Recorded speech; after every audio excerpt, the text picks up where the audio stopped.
Um, America's history is substantially different. There's no feudal legacy. Land, even though there were these fights over land, there was land available. You could always kind of just ditch it and head west, right? So there wasn't the same history of struggle in North America that there was in Europe. Now you have these struggles, right? But they tend to be over kind of fundamental issues, not over issues like voting rights or things like that. We're going to see stuff like that. So in the United States, kind of reform is easier, and reform isn't the same as radicalism at all. Radical radical movements or protest or resistance movements or anti-state movements tend to want to fundamentally change who has power. Reform wants to tweak it around the edges, and that's kind of what we're going to see here. We're going to see kind of reform movements, right? Now, in these cases, the regulators, the tenants, groups like that, the status quo basically remains. I mean, I've kind of purposely I kind of left that out. But the point is, you have these movements, Bacon's Rebellion, the regulators, the tenants. At the end of it all, the situation doesn't change all that much. The people who have all the wealth and all the power and all the land continue to have all the wealth and all the power and all the land, all right? So there's not a fundamental shift, and that's why I said no new social class comes to power during the War for Independence, which is why you have a continuation of that question of who should rule at home. Once the war is over, what you have then actually is an attempt to suppress democracy. During the war, you're probably familiar with the Articles of Confederation, right? They're very lax, they're very decentralized. And because of this, the state doesn't have the power to regulate trade or to tax or do anything of that stuff. So they're broke. When the war ends, they're broke, all right? In addition to that, so they have to create this new government in order to figure out a way to operate as a real country, to trade and to have taxes and all that stuff. In addition to that, they have a bunch of people who fought during the war, who bought bonds during the war, who are now broke. People, a lot of soldiers didn't get paid, right? So you have a lot of problems that emerge, and there are different ideas on how to structure this new state, right? There's a big debate over it. You're probably familiar with that. I don't want to go into the details of it. You have the Federalists, the Anti-Federalists, and so forth, right? At the end of the day, the decision is made to create a Republican form of government, which implies that the people have a voice and that the people have a role to play, right? But it's very much an aristocratic form of government more than anything else. And it's a state that is actually afraid of democracy. It's a state that gives the ruling class codified constitutional power to take control and to continue to have control. And that will give rise then to a whole nother series of protests, of radical movements against that state. The best, kind of marker for all this, the way to describe it is often to talk about Shay's Rebellion. And if you haven't done so yet, there's this documentary on here. It's 5 parts on YouTube. You should check it out. It's actually not bad. All right. Anybody, what Shay's Rebellion is? I take it, or I don't. Daniel Shays was a farmer in Western Massachusetts. He had been a veteran of the War for Independence. Like a lot of other Western Massachusetts farmers, and again, western part of the state, who controls Massachusetts? People on the east, in Boston, near the port cities where the commerce takes place. Boston has a lot of banks too. So Shays and his buddies fought. They weren't paid, and while they were gone, they obviously weren't able to take care of their farms, which meant they couldn't raise crops. They didn't have money coming in, which means they went into debt. They get home. Are their debts relieved because they fought? No. Are they getting paid? No. So these guys are really furious. And so they eventually, much like Bacon or the regulators, to make a long story short, they take up arms against the Commonwealth of Massachusetts, right? And it's kind of cool if you go online. I'll put links to this up. I didn't think about doing that. But there are, this becomes not just a statewide, a Massachusetts issue, but a national issue. The governor of Massachusetts calls Bacon's protest treasonable proceedings. Treason, right? What's treason, right? treason is an act against the state, is punishable by death. In fact, Sam Adams says that in monarchies, the crime of treason or rebellion may admit of being pardoned or lightly punished. It's okay to be treasonous against the monarchy because they're bad anyway. But the man who dares rebel against the laws of a republic ought to suffer death. So this is how seriously they take it. That's Sam Adams, right? He probably had a few too many cherry wheats or something, but still. In February of 1787, the governor declared that a state of rebellion existed. That's fairly serious stuff. A rebellion. I mean, that's, you know, you have different levels of protest, right? You have, you know, riots, uprisings, mobs, so on. By the time you get to rebellion, what's that imply? What's that mean? It doesn't just apply, it means it. What do you have? A collective movement, it's organized, it's collective, it's acting against the state, right? So, I mean, if a few of you complain and moan about your grades, you're just complaining and moaning, and if you throw something at me, you're rioting. But if you all get together and you come to me and say, we're tired of this, we're going to do something about it, then you know you're in rebellion. So that's fairly serious stuff. And in fact, the government said that it would use the greatest energy and force to suppress what it considered an open, unnatural, unprovoked, and wicked rebellion, bringing to justice the fomenters, abettors, and supporters. So you have to decide whether you're a fomenter or an abettor, I think, first, all right? And then there's actually a proclamation specifically for Daniel Shays, because Shays and his group had marched on an arsenal where they keep all the guns in Springfield, Massachusetts, and there was actually a manhunt out for Shays, the guy, the leader of it, who had led, as I said, this unnatural, unprovoked, and wicked rebellion. I like that phrase, unnatural, unprovoked, and wicked rebellion. Now, Shay's rebellion is important, obviously, because it's clearly an example of protest, but it's also a major impetus for creating the country that we have today, the United States. In 1786, before the Shays outbreak really occurred, there had been all kinds of discontent and skirmishes, but nothing big yet. But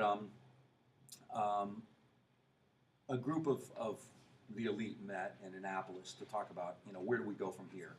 The war had ended in 1783, officially. Fighting it ended in 1781, peace treaty signed in 1783, but here it is 1786, and you're still operating under the Articles of Confederation. Debts are growing up. It's a cluster screw up. The country isn't running well. There's no money, and you have Daniel Shays and a bunch of people like Daniel Shays all over the 13 states now are really, you know, kind of causing trouble. And while they're in Annapolis trying to figure out what to do, Shays' rebellion pops. You know, it starts. And this becomes really an impetus. I think it was Madison said, great commotions are taking place in Massachusetts. Great commotions are taking place in Massachusetts. Increasingly, an appeal to the sword is dreaded. What's he talking about? Great commotions in Massachusetts, increasingly an appeal to the sword is dreaded. What does he mean by that? What's he fear? Revolution, rebellion, class rebellion, violent class rebellion, right? So what do you do? What do you do? They meet, they decide to meet, you know, and this really becomes impetus. What do we need? We need a strong central government. Why? Right? We need to be able to enforce debts. We need to be able to enforce legal obligations. What else do we need? We need to be able to police against people like Daniel Shays. But above all, we need to make sure that we create a state that's immune to the seduction of people like Daniel Shays, right? We want to make sure that people like Shays and other farmers who are pissed off and grieving and maybe even violent don't have a role to play in this society, all right? So the impetus that Shays give them is to create a constitution, to create a country that in fact is controlled by these people at the top, that doesn't allow for this kind of open display. I mean, everybody talks about the Electoral College, right? Okay, it's a horrible thing, a terrible thing. 2000 was a travesty, right? Electoral College worked exactly as it's supposed to. Why? Why would you create this system that takes the vote away from people? Why do that? Why give the vote to a small group of elite? You don't trust the common people, because what if they elected Daniel Shays? What What if Shay's ran for office and most people voted for him? What would you do then? Or somebody like him, right? You can't have that, right? So you need to kind of create these layers. You have two branches of government, right? A Senate and a House of Representatives. Until 1913, how did people get into the Senate? They were appointed, right, by the governor, right? So who's he going to appoint? Some angry, Joe the plumber, or he's going to appoint one of his cronies from the business community, right? And the Senate is more powerful. The Senate has longer terms, right?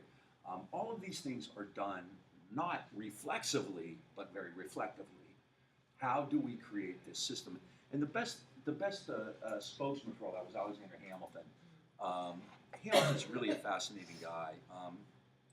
He wrote a lot about this, and Hamilton was very explicit. He wanted to create a monarchy. But at one point he said, there are different kinds of thoughts on government, giving the people power, blah, blah, blah. But he concluded, give to the rich and well-born a permanent and distinct share of government. Give to the rich and well-born a permanent and distinct share of government. All right, does that sound like democracy? No. He was very explicit about that. We can't let the people run the state. Why? Because they're nuts. They're passionate. They're crazy. They'll they drink. They like guns. All that kind of stuff. They'll kill us, right? They're not smart. It's the kind of stuff that's kind of frequently said. So the Constitution then was written, as a way to suppress democracy. There's a famous historian, Charles Beard, B-E-A-R-D, who wrote an economic interpretation of the Constitution. And what he showed is there were 55 men at the Constitutional Convention in Philadelphia. All 55 came from the ruling class. They were very wealthy. They owned land. They had commercial interests. They owned slaves. And what's very important is they were creditors. All right? And a lot of power and a lot of protest is based on this idea of credit and debt. And it's very important. What is a creditor? Very simply, what is a creditor? Person who, you owe money to somebody who has money outstanding, all right? And a debtor then is somebody who owes somebody money. Well, during the war, the government actually created a huge class, the Continental Congress created a huge classes of both creditors and debtors. And how did it do that? It sold bonds, it sold certificates to finance the war, right? So they need money to buy bullets and to, buy uniforms and all that kind of stuff. So they issue these certificates. You're basic citizens, you buy them. So you give me $20 and you get a piece of paper that says, you gave me $20 and I'm going to give you that $20 back plus interest when the war is over. All right? So you guys who's in that relationship, I'm the Continental Congress. You guys buy things. Who's the creditor and who's the debtor in that relationship? You're the creditors and I'm the debtor, right? Now, since I'm the Continental Congress, I'm the state who actually is the debtor. People, right? But you're the creditors. Now, who can afford to buy these certificates? Can the average farmer in Western Massachusetts, can Daniel Shays and people like that go out and buy certificates? Who's buying most of these certificates? People with some means, all right? So during the war then, what the Continental Congress is creating classes of creditors and debtors. Once the war is over, right, people will want these certificates cashed in. There's a problem though. Continental Congress, Articles of Confederation, when you come, you bring me your certificate, right? I want my money back. What do I tell you? Can't do it. Why? I'm broke. I can't tax. I can't raise revenue. Can't regulate trade. I can't do anything, right? So we're going to have to do something about that, which is another impetus, right? Now, we need a strong central government for economic reasons and also to be able to suppress things like Shay's Rebellion, right? In addition to that now, many of you had bought certificates, you bought bonds. You're getting to the point now where you're thinking, this guy's never going to pay me back. The state's never going to pay me back. What a disaster this is. So other people come around, Tommy Shay back here, he's slick, and we've been talking. I told him about this plan I have. So he goes around and he offers all of you 20 cents for each dollar on the certificates you have. So you have $100 and you have a $100 bond that you bought from the Continental Congress. You figure, I'm never going to get paid back. He offers you $20. What do you do with it? What do? You take it. You need $20. You need to pay. You need, food. You need, whatever, right? Your cable bill was late, whatever, right? Well, what happens is Hamilton puts together a plan to take care of that. And what does Hamilton decide to do with those bonds? Because everybody figures they're dead, they're crap, they're toilet paper, they're useless, right? He's going to pay them back at full value. So Hamilton decides that all certificates will be paid back at full value, right? Who's that good for? Who's that good for? The certificate holders. Who's it bad for? Well, what about you just sold him a $100 bond for 20 bucks, okay? So how do you feel about that? That the government's going to pay back at full value? Yeah, well, I just got screwed by the merchant who took my. You just got screwed by the speculator. He's going to make a lot of money off of me not making. He's going to make $80 off that, and you're losing 80, right? And then he's going to put me in debtor's prison because I can't pay my debts. Okay. Because he only gave me 20% on face value. Right, and so by making that decision to pay these bonds off at full value and give the money to the current owners, not the original owners, because people like Madison and Jefferson said, why don't you split it 50-50 at least, kind of create, so, because you have records and all that kind of stuff, and Hamilton, the state said no. So who was the state preferring? The state was showing a clear preference for who? The elite, creditors, wealthy, speculators, merchants, whatever you want to call them, right? So clearly then, the state is taking, the Tea Party, if you look at the Tea Party's values, the first one is like, we need to go back to the days of our founders where the government had no role to play in the economy. I forget the way, it's very explicit. I don't use Explorer, so is that how you create a new tab? Yeah. Look at that, I'm all grown up.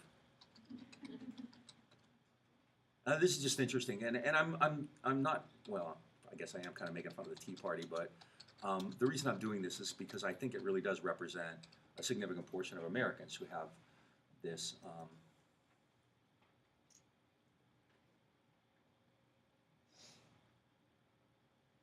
All right, the members of the Tea Party, free market. The founders believed that personal and economic freedom were indivisible, as we do. Our current government distorts that. We support a return to the free market principles on which this nation was founded and oppose government intervention into the operations of private business, all right? That would be nice, except that's a fantasy. That never happened. And in fact, what you have is that Hamilton and others specifically create a state where the government decides who wins and who loses, decides which groups are going to be taken care of and which groups aren't, decides that creditors and bankers will be in good shape and Daniel Shays is going to go to prison. Right? Shays was arrested for treason. His sentence was commuted. He was eventually released. Right? Became something of a folk hero, actually. But the government had a direct role to play in that. And there's probably no better example of this, the Constitution, the working-class document, than, this is not exciting reading by any means, but if you have a chance, you should check this thing out. It's Alexander Hamilton wrote it, and it was given to Congress. He was the first Secretary of the Treasury. And it was given to Congress in 1791. It was called the Report on Manufactures. Hamilton starts thinking, what should this country look like a century from now? Most people said, this is a huge country, right? I mean, you're dealing with 13 states on the eastern seaboard, the West Coast. No one even knows what's there yet, how big it is, right? So it's a huge country. So for the most part, people think it's a big country. People can move out west and farm, forever. And Jefferson thought it would take 1,000 years to populate the entire country because it was so big. Hamilton's smart. Hamilton's brilliant. Hamilton's a genius. He's like, no, we need to create a manufacturing country. We need to create an industrialized country, right? Why? Because we have the workforce for it. We have the resources for it. And that's how countries become great. Look at the great powers in the late 18th century, the late 1700s, the great powers, the British, the French, so forth. What kind of countries are these? What are they starting to do economically? They're starting to industrialize. Are slave-holding agrarian countries great empires? No. Industrial countries are. Hamilton realizes that. Now, with that comes the need for what? An industrial workforce. And Hamilton recognizes that too, along with Jefferson and others, which is why they're talking at great length about the need for obedience and things like that. So you have the makings then of this system very intentionally that is going to work in the interest of this particular group and make radicalism and protest pretty much inevitable, right? It was done intentionally that way. This class system was set up intentionally. This wasn't, I mean, the idea that the state should stay out of this wasn't the case at all.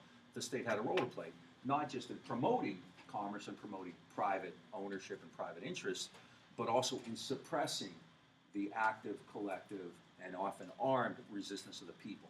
The state had a specific role to play to quell or crush rebellion, right? So radical movements then occur within that. It's not condoned, it's not encouraged, it's not easy, right? There's not really a democratic mechanism to make one's displeasure known outside of voting, which even then is very difficult because there were these very tight property restrictions, right? So there's really no outlet, you know, and it's done particularly for that reason. Yeah. Was Shay's able to vote? He was, were they landowners, so able to vote? Shays wasn't that, no, Shays wasn't that. So he wasn't. Not at the time. I mean, he may have later. He could petition the government, but he couldn't vote. Yeah, you could petition. I mean, there were cases even where slaves could like petition, you know, things like that. I mean, didn't mean we're going to listen to you, right? I mean, anybody can petition anything. You can petition me for, you know, give me all A's. I'm not going to do it, you know, not without, you know, like cigars and scotch or whatever. Coffee and chocolate chip cookies, right? What you have then, and that's the flip side. Hamilton and others know that this is inevitably going to cause problems. They're aware of Shays, and there are a lot of Daniel Shays wannabes out there. So the flip side is we need to be able to read the Federalist Papers. They talk about factions. Factions are groups of people who have similar interests. They're talking about people like labor, like Daniel Shays. And they want specifically to create a government that can crush domestic faction. I believe Madison may even use those words. To somehow whatever, domestic factions. So he's very explicit about that. We need a government not only that can take care of the rich and the well-born, the way Hamilton described it, but also to take care of the Daniel Shays, the people, the rabble, to keep them at bay too. Because inevitably the system we're setting up is going to provoke, by necessity, resistance to it based on these kind of class interests, all right? So, and you see that right afterward, the first like in U.S. history, United States history, the first major act of resistance occurs in 1794, again in Pennsylvania, Western Pennsylvania, like the Paxtons. You have a group of farmers. Now, one of the ways that Hamilton was going to raise money in order to, you know, how are you going to pay off these bonds? You need to raise money, right? So one way Hamilton was going to do that was through a series of taxes, tariffs on imported goods, but also a tax on, it becomes a tax on whiskey. He actually announces an excise tax on grains and other goods like that, or the products of grains. In Pennsylvania, in Western Pennsylvania, you had a lot of farmers who grew crops and grew grains. They had to sell them in the eastern part of the state. It was a lot easier to distill this stuff and turn it into whiskey than it would be to load all the grains and ship them all the way to the East Coast. You know, you're literally horse and buggy. You don't have developed roads, so it's a lot easier to distill it and go to the East Coast and sell whiskey. You make a lot more money that way. The taxes that Hamilton instituted, therefore, it was supposed to be kind of almost like a luxury tax, right? You would consider whiskey kind of a luxury, that kind of thing.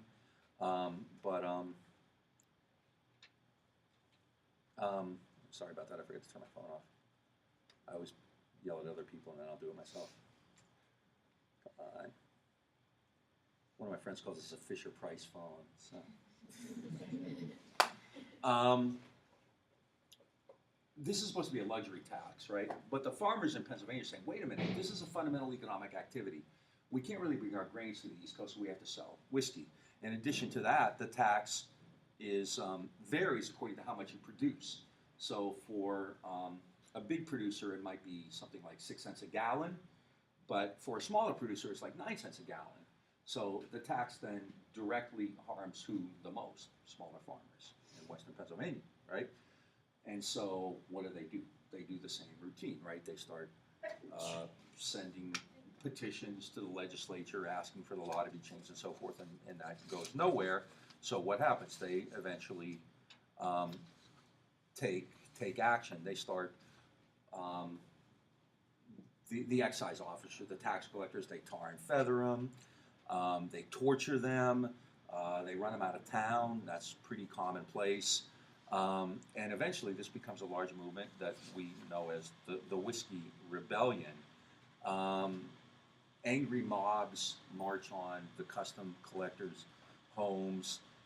They have shootouts. Eventually, they take up arms and they decide they're going to march like the Paxtons did about 3 decades earlier to Pennsylvania and actually, have it out there. In the meantime, for the first time, the federal government intervenes. This isn't the state militia. This is the U.S. government now. The federal army intervenes, and it stops the Whiskey Rebellion. It then takes names. It takes lists of people who led the rebellion, and it files charges against them. All right. So this is generally, what you would call a fairly repressive state action against the radical movement. Right.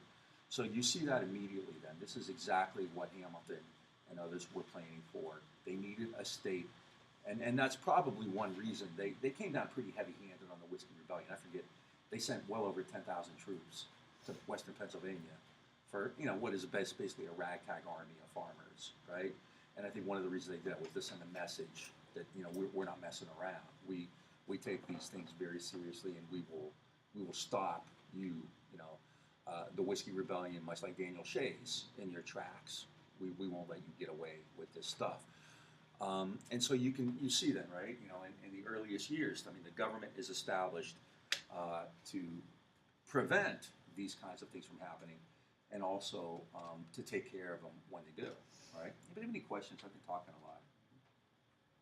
That's kind of the first phase of this, and so what you can see then, by the time the U.S. is established, by 1800, by the end of the 18th century, the beginning of the 19th, there's clearly a very noticeable and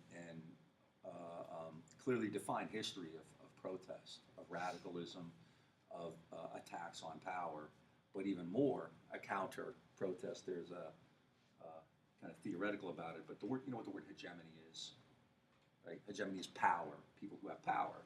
Well, hegemonies create counter hegemonies, which means that the people in power create groups like Bacon's Rebellion, the Paxtons, whatever, the Whiskey Rebellion, right? But the flip side of that, the next part of that, is generally that hegemony responds, hegemony reacts, and they do in all of these cases. So what do you have? What kind of country do you have then? By 1800, what kind of country do you have? What do they tell you in the books, in the civics books when you're young? What is this? What's the story that you hear? What's that? It's a republic, it's a democracy, people have rights. What's that? A free nation and a free people. There's actually textbooks that would like that exact title, right? Okay, what do you see though? What kind of country are you seeing beneath that? We have kind of this group of elites, this kind of class-based system. Most people, keep in mind, okay, if you look at the majority of people, you still have slaves. The number of slaves is growing. By 1861, the eve of the Civil War, 1860, there are going to be 3.5 million slaves, all right? Women, who make up about half the population, can't vote, can't hold property, can't get credit, right? Native Americans, not even citizens, right? And then most white men, what's their condition? They're not in the process. They can't vote, they don't own property, right? If you don't own property, you can't be in the process, right? So by 1800 then, people who actually enjoy what we would consider full citizenship in the United States, it's a really small number. It's a really small number. Now, the voting restrictions aren't as bad as they would be, let's say, in Europe, but they're still fairly tight. And this is going to lead actually to a rebellion in the early part of the 19th century, right? So what you have then, these uprisings and rebellions continue. Whiskey Rebellion was probably the first, but what you start to see then is kind of a continuation of what we've already talked about. You start to see, and again, I don't know how to exactly fit this within the framework, but you start to see in significant number slave uprisings. And I mean, these are clearly anti-state actions and they're protest actions, but they're obviously very personal too. I mean, it's, I don't know how to kind of put it within that framework, how to look at it. I think it's different, is my point. A slave uprising is different than, let's say, the Whiskey Rebellion. The Whiskey Rebellion is essentially fairly free men talking about economic stuff. Slaves are talking about their personal freedom. And because of that, it's kind of harder to deal with. I mean, how many of you are familiar with like Nat Turner's Rebellion? How many of you heard of Nat Turner's Rebellion? All right. That's probably, not probably, it's undoubtedly, indefinitely. That's it's a Sarah Palin word, isn't it? What was the one she can't repudiate, right? Nat Turner was undoubtedly the most famous and the most heavily covered slave rebellion. I mean, there were others, Denmark Vesey and the Stono Rebellion. But all of these were similar. Nat Turner's by far the biggest. Nat Turner was slave in Virginia, and this is actually later in the 1830s. Some of these took place in the 1700s. Nat Turner wanted to organize slaves in the area against the masters, and so he put the word out, and boom, they attack with surprise. They attack everybody on his farm first. They kill a bunch of people, and the goal was to like go from farm to farm and take on other people. That never really happened. Most slaves didn't join Nat Turner's rebellion. They didn't join Denmark Vesey's rebellion. They didn't join any of the other rebellions. So they tended to be fairly small, which means that they could create mayhem, but in terms of actually attacking the institution of slavery, not so much, right? But that clearly creates within the ruling class a greater sense of fear, like it did after Bacon's rebellion, right? And in fact, slavery laws become even harsher as a result of these slave uprisings. So for the ruling class, the possibility of a slave uprising is clearly something to fear. And in their mind, that's a protest movement, it's a radical movement or whatever.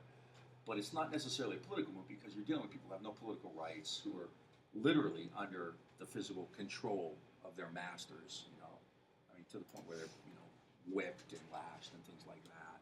So it's a little different to deal with, which is why I won't talk about it as much. Same with Native Americans. I mean, this is the time when you start to see the real intensification of the Indian Wars. Andrew Jackson starts to take land away, especially in the southeast, places like where today Alabama, Mississippi, start to get wiped out, and this is when this will lead to the Trail of Tears. Indians resist, absolutely, right? But it's a little different than political movements. Now, in the 60s, in the 20th century, you clearly have the civil rights movement, the American Indian movement, absolutely. There's no doubt about that, right? It's a little harder to kind of fit it within the framework, which is why I'm not spending as much time on it. Especially, you only have 3 weeks of class, you have to pick and choose, all right? But don't think I'm ignoring it, I'm just not really sure in a short period of time how to fit it in, right? Now, you do have, I think a more organized movement would be the movement for abolitionism. Rather than a slave uprising, you do have this organized movement to eliminate slavery by abolitionists. Who's the most famous abolitionist of all time? Frederick Douglass. Yeah. Lincoln actually never really was against slavery.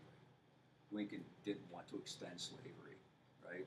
Douglass and others actually wanted to eliminate and get rid of slavery. Now that's pretty marked departure. It's also a minority opinion. You start to see abolitionism emerge in the early 1800s, right?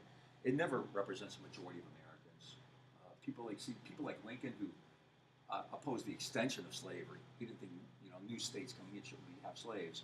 Never really opposed the existence of slavery. He wasn't trying to get rid of slaves or free all slaves or anything like that, right? But you do have this movement emerging and challenging the state, right? But I mean, in the early 19th century, I think to a large degree, there was still this kind of sense that we need to get this country together.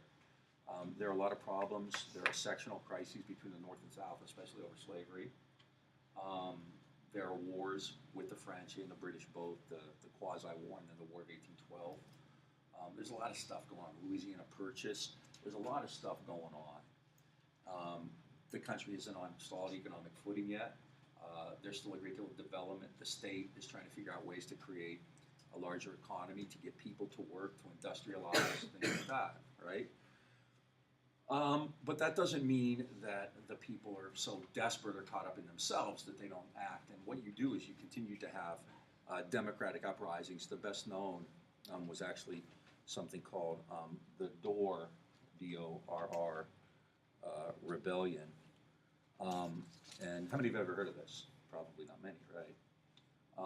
And like I said, I'm going through this stuff fairly quickly because I know you'd rather spend time on the kind of 20th century things, especially toward the end, civil rights and the anti-war movement and hippies and beatniks and hipsters and all that kind of stuff, right?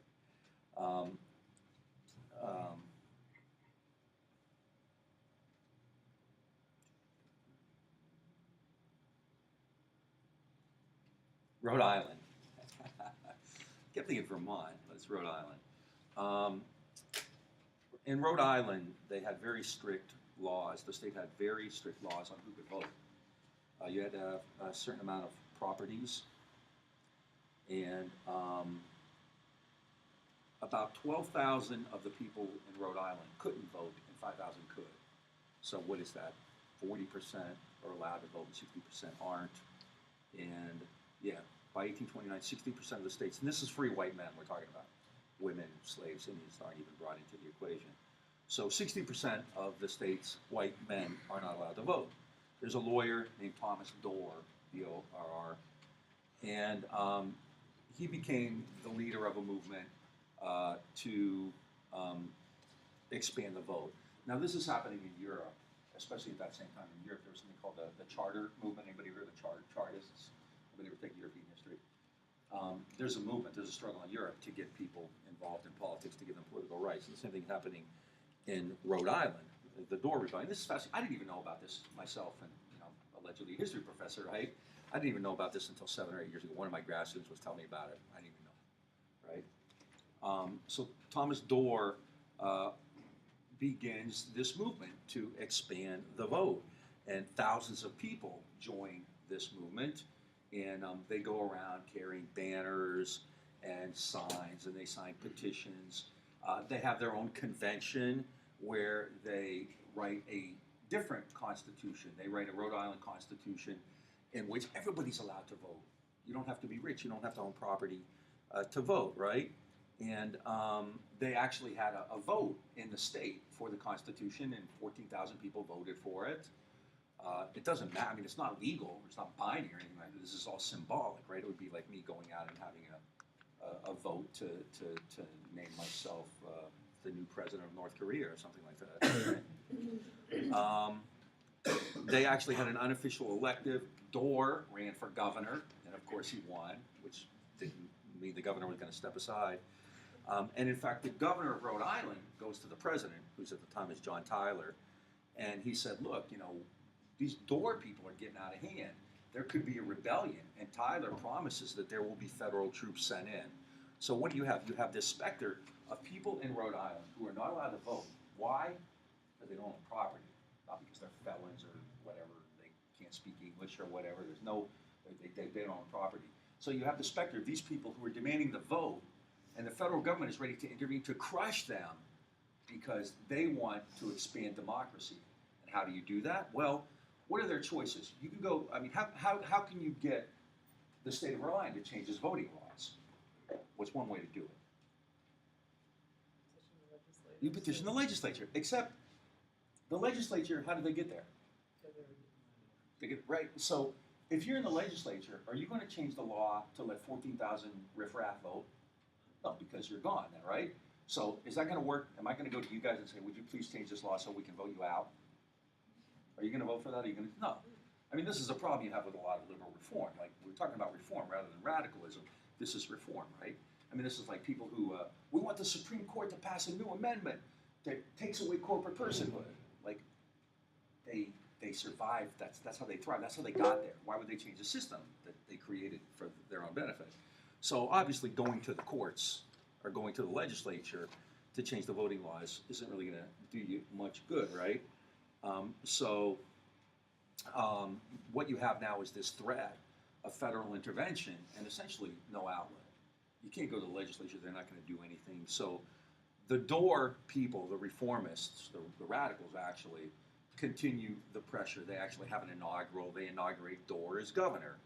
That's kind of funny because, I mean, actually, like many thousands of people literally voted for this guy, but he has no power. I mean, it's like the Wizard of Oz. He's nothing, really. But they put together a legislature. They begin running kind of an alternative government in Rhode Island. This is a wild story. And Dorr, then actually, like Bacon and the rest of the guys, says, okay, well, they won't listen to us. So he puts together an army. And they actually were going to attack, like Shay's, the arsenal where they keep all the weapons. It was a mess. His cannon didn't work. I mean, it was just really, a real mess. It fell apart. And Dorr there were warrants out for his arrest. He fled. They finally caught him. And in fact, one thing that they did in Rhode Island, which is not unusual, and workers will do this too. In Rhode Island, they got a bunch of, a fair amount of free blacks, and they put them in the militia to go chase after the Dorr people. Again, using race to divide folks, right? I mean, blacks aren't allowed to vote, right? They own no property, right? Yet they're in the army going after the people who want to expand the voting laws. I don't know if Dorr's people would have included blacks in the vote or not. Probably not. But the point is, the state got blacks to serve in the militia to go after Dorr, right? That's the way these things work, to kind of divide and conquer. I'm sorry. In fact, no. Dorr actually wanted to. The protesters actually said white people for voting. They had the word white in there. Dorr wanted them to take it out. He wanted blacks to vote, and they wouldn't. Dorr finally comes back. He's arrested. He flees again. Martial law is declared. The state goes in and starts arresting people, and kind of the system repeats itself. This attempt and what's the result of that? This attempt to expand democracy was defeated. Now, this is actually one of the last states to do this. This plays out from the 1830s into the late 1840s. By this time, most states have changed their voting laws. So by the 1840s, most white guys who were not in debt could vote. I mean, the property qualifications for most of these people were gone by that time.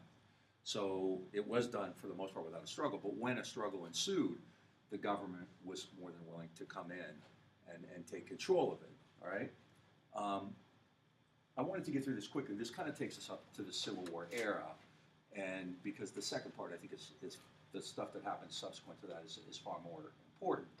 But I wanted to give you all of this background. I mean, for the most part, I'm assuming this is stuff you haven't really heard, right? This is all fairly new. It wasn't in your okay. I mean, are there anything you see in any patterns? Is anything that kind of worth noticing, worth remembering that you want to kind of carry through? What do you take from this? The last 2 hours. Nothing. Yeah, come on. It's not that early in the morning. You have coffee and donuts and stuff like that to wake you up. I mean, what's it say about the origins of the state? What's it say about the origins of the United States? A free land and a free people. It's a myth. Why? What was the purpose of the way they created the state? Are you going to sit here and listen to badmouth the United States of America? No one's going to defend this state? No one's going to defend the country? Make sure that the government was in charge, that people only had power in word and saying. Yeah. Yeah, but can we really trust you people to? I mean, we'd be a third world country. You guys can't do anything, right? You need a strict organization. You need a disciplined workforce. You need rigid structure. I need a federal government to be able. I mean, if you guys go around having rebellions all the time and you follow crackpots like Shay's and the Paxtons and Dorr, nothing's going to get done. We're never going to have a factory. We're never going to have a plant, right? We need this in order to move, to develop, to excel. Yeah, but the problem is how much federal intervention do we need? Like we had these, not uprisings, but these Occupy Wall Street it's questioning, what the government can do in a sense, how the inequality in income, or just Wall Street in general, how we are the 99% and the richest. So are you would disagree with the Tea Party when they say that the government should just stay out of this and it always has? Do I agree or disagree? Yeah, I mean their analysis, they're saying the government's, we need to get back to the founder. Completely no. I think Okay. we do need some government, but there should be a limit. But I mean, hasn't the government always been involved is the point. I mean, what have we learned today? Government's always been The government's always been involved. And on whose side? the elite. The elite, right? Well, that's the Yeah. If it was always against, or if it was always for the elite, what did Hamilton say exactly about men were angels? Wasn't that him that said Yeah. men were angels, they wouldn't need governing and stuff like that? Wasn't it to protect against the super elite too, to some degree? To keep them from being too greedy, wasn't that? That wasn't quite a problem yet. I think Hamilton would have. I mean, Hamilton's bright. He's genius. And he's brilliant. I mean, one of the problems you see today is that a lot of the conservatives have kind of gotten away from that idea. I mean, Herbert Hoover said it best. Like, the problem with capitalism is capitalists are too damn greedy. Yeah. Right. But I mean, Hamilton, yeah. But I mean, his bigger fear was the rabble. I mean, all these guys: Franklin, Hamilton, Adams, even Paine. You know, Jefferson called mechanics, workers, a swinish multitude, right? So yeah, but I mean, the famous line about if men were angels, yeah, that's Hamilton's. We would need no government, but in fact, you know, he believed in a very rigid, aristocratic government, and by far the bigger fear was Shay's. You know, I use Shay's as a metaphor for all the bigger stuff, rather than you know the people in charge. I mean, like the speculators who went around buying up the bonds. Many of those people knew Hamilton and they knew what the plans were. So it would be the equivalent of insider trading today. You know, they knew what was going on. They had a good hunch that those bonds would be covered at par, at full value, right? But I mean, it's also important, I think, to remember that's one of the, in the last few months, I've been doing some stuff, talking at a lot of places. And the key theme that I've really been pushing is this role that the government's always been involved in the economy, always been involved in making these decisions. It's always decided who wins and who loses. And it continues to do that, which is why, in a sense, it creates these movements. Like, I know a lot of people in Occupy have said that the cops, in a sense, have done them great favors by acting so repressively. I mean, every time the movement starts to fade away, a cop throws pepper spray into some 80-year-old woman's eyes and everybody's talking about it again, or they do something crazy, right? But the state essentially creates these mechanisms by which this stuff becomes necessary. And the irony, of course, is, you know, at the end of the day, did giving white men the vote create any problems? Like Dorr, I mean, they went through all this to get the vote, you know? It didn't create any problems. I mean, most of the time, the stuff that they were worried about didn't come to pass. I mean, all the time, really. I mean, that's the thing. If you look at, you know, and especially when we get to the 1960s, this becomes really difficult, especially if you're dealing with people who lived through that period, to discuss the effectiveness of these groups. What did they actually accomplish? And, I mean, this is where I kind of come off sounding fairly bleak, and it's real hard for me to look at this and say they really made much of a difference. So you're saying, why the hell are you teaching this course, right? It didn't mean anything, but it's real hard to look at this. I mean, the Paxtons and the regulators and all that, I mean, these guys died or went to jail. You know, Bacon's Rebellion, the Whiskey Rebellion, what came of it, really? The system remained the way it was, yeah. What's that? Well, I think there's always that argument. I think you can still make that argument today. I mean, the fact of the matter is it's important to have this history out there so people know what happened, right? And, I mean, some people would argue, well, if they hadn't done that, the state would have been even more repressive. Who knows? Yeah. Didn't it actually make the state more oppressive there? Because it seems like the pattern that I was picking up on was rebellion, more oppressive measure. I think you could make that argument, yeah. I mean, a lot of people won't. I kind of see it that way. I mean, especially, I mean, Or I think, sneakier about it. It's almost like when you discipline a teenager, you know? Not that they stopped doing it. yeah, no, and I mean, I think the link with Shay's, I think, is very, very clear. I mean, Shay's rebellion really scared the hell out of him. And when Madison said great commotions are prevailing in Western Massachusetts, he's talking about Shay's. An appeal to the sword is increasingly dreaded, right? So, I mean, there's that idea is really important. That's kind of lost. I mean, we have a lot of debates on how the government got started, why it got started, and in general, I think most of us is, you know, a free people and a free discrimination, all that kind of stuff. But there's this kind of subset, which we'll talk about, the kind of economic purposes of the government, right? The kind of stuff Charles Beer did. The Constitutional Convention, these are guys, they were creditors. They needed to make sure they got their money back, which is why it was important to have these bonds refunded at par value, right? All that stuff is important. But the part that's missing that people don't talk about is the requirement for a federal government to be able to suppress domestic rebellion. That's really important. You have an army, you have laws in effect to put down people like Daniel Shays and to make sure people like Daniel Shays don't get too much power. I mean, something is, you know, the Electoral College, everybody says that's silly, that's silly. The Electoral College makes great sense. It's a good idea.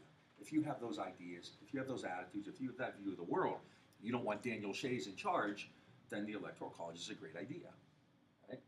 I mean, if you believe that, and that's the part I think that, you know, I kind of want to talk about today to make sure that that got out there. Yeah. How did Andrew Jackson get to power? Jackson's interesting. Jackson was a war hero, so he, I mean, in many ways, well, no, I mean, that's not, I wasn't going to say the first because Washington's the same way. Jackson is a war hero, and he actually runs a very kind of a popular campaign. The president before him was John Quincy Adams. John Quincy Adams is stuffed shirt, he's from Massachusetts, you know. Jackson actually ran in 1824, much like Gore in 2000. He actually won the election, but had it taken away from him, the Electoral College. Why? Because initially Jackson's considered dangerous. He's a nutcase, right? At the same time, the voting laws are changing, and you have a lot of immigrants coming into the United States, people from places like Germany and Ireland, whatever. And so the number of potential voters is growing throughout the 1820s and 1830s. And this actually plays into the benefit of the Democrats, of whom Andrew Jackson is really kind of the founder. Jackson represents farmers and people in the West and people in the South. So in 1828, he wins the election, he gets the most votes. But in 1824, they kept him out of office. The ruling class kept him out of office. He comes to power by virtue of his celebrity. And remember, I mean, Jackson's not some hippie liberal. He killed Indians. That's how he made his name for himself. I killed a bunch of Indians. You know, he's a slave trader. He kills Indians. It's not like, you know, this guy ain't the love guru or anything like that. So he's still considered kind of dangerous, mainly because he challenges the power of the banks and things like that. But that tends to be a rhetorical device because when the rubber meets the road, he doesn't act that way. But I mean, there's an expansion. I mean, the things like Doors Rebellion.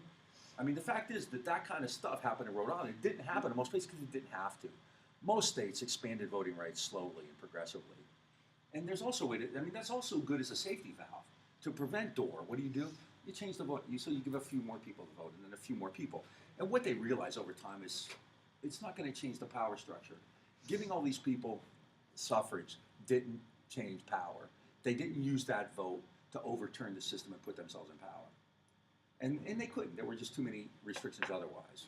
You know, it's not like Daniel Shays was never going to run for office and get elected. He wasn't going to be a congressman. He sure as hell wasn't going to be a senator. That there were so many safeguards in place against that. These people are still in debt. These people still don't own land. These people still don't have political power. They're not in the courts. You know, I mean, you have to pay to go to court. You still have to pay to go to court. I mean, they can't afford to do that on a very fundamental and simple level, right? So giving people the vote, I mean, that's often seen, that's kind of what American democracy is. For a long time, American democracy is something like you get the vote, right? If you ask people to define it, you get the vote. Now I think it's like you can go to Kroger's and buy any kind of 50 different shampoos. Democracy tends to be consumer choice, right? You used to do that during the Cold War. We can buy blue jeans. They can't buy blue jeans in Russia. That was democracy, right?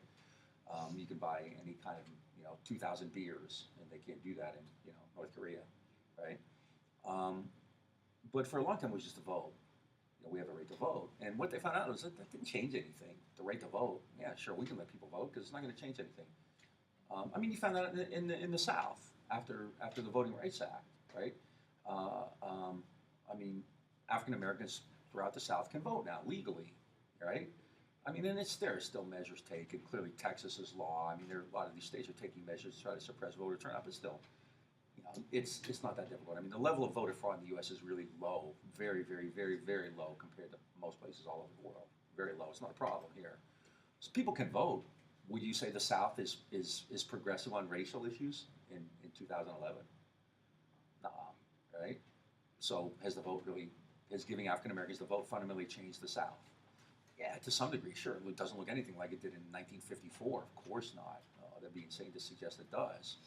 But has it created like the kind of nightmare scenario that a lot of people said it would in the 50s? A lot of white Southerners, we give the blacks the vote, they're going to take over and they're going to be marrying our sisters and they're going to be doing that. None of that happened, right?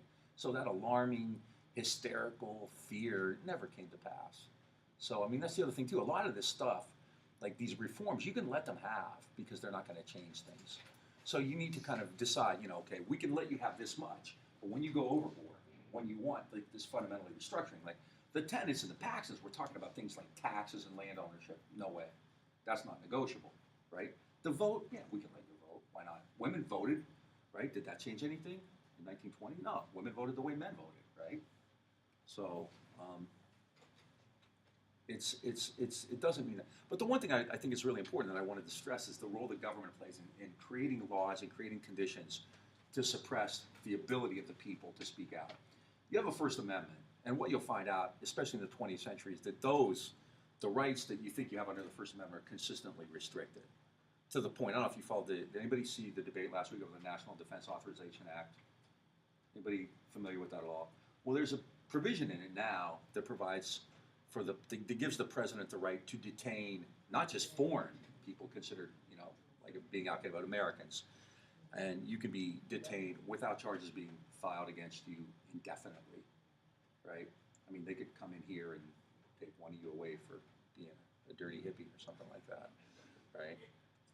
So this is the kind of stuff we're talking about. The state has this role to play, and what it does is it engenders these kinds of radical movements. So you have this action and this counteraction, and it keeps going back and forth like a ping pong game.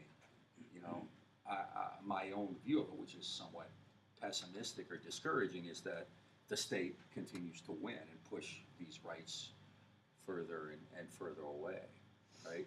But that's not coincidental. That's the way the system was set up. That's the way the state was established. If you look at the Constitution, if you look at the men of the Constitutional Convention, if you look at the,